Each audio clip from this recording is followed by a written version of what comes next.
Concrete wall శంకుస్థాపన కార్యక్రమంలో మంత్రి సీతక్క పాల్గొన్నారు. వరదలు వచ్చినా ఎలాంటి ఇబ్బందులు రాకుండా గ్రామానికి భద్రతా కాంక్రీట్ వాల్ ఏర్పాటు చేయడం జరుగుతుందని అన్నారు. గ్రామంలో మంత్రి సీతక్క చేస్తున్న అభివృద్ధి పనులపై గ్రామస్తులు హర్షం వ్యక్తం చేశారు.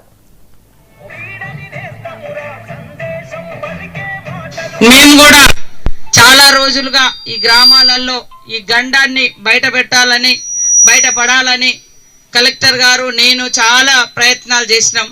సార్ చెప్పినట్టుగా ఇందాక ఊరును కూడా షిఫ్ట్ చేద్దాం అనుకున్నాం. కానీ ఊరు అటుపోతే ఇక్కడ కూడా మరి కొన్ని ఇబ్బందులు ఉన్నాయి, లేదా రెండు ఊర్ల మధ్య రకరకాల సమస్యలు ఉన్నాయి.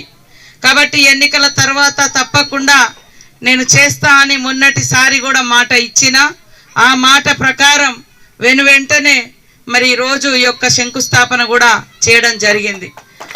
మీరందరూ కోరుకునేది ఇంకా గ్రామ పంచాయతీ, అది కూడా తప్పకుండా చేసి తీరుతామని కూడా ఈ సందర్భంగా తెలియజేస్తా ఉన్నాం.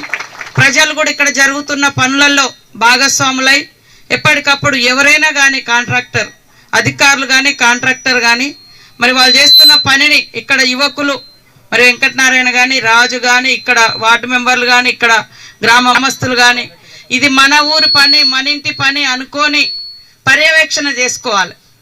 ఎందుకంటే వరదలు వస్తే మళ్ళీ కూలిపోయే ప్రమాదం రాకుండా ఉండాలని మరి అన్ని రకాలుగా ఆలోచించి ఇప్పుడు ఏటు నాగారం ఊరు పక్కెమ్మటి ఎట్లయితే ఎంత వరద వచ్చినా నిలబడి ఉందో మరి దాదాపుగా అది 30 ఏళ్ళ కింద కట్టున్నట్టున్నారు, 20 సంవత్సరాల కింద.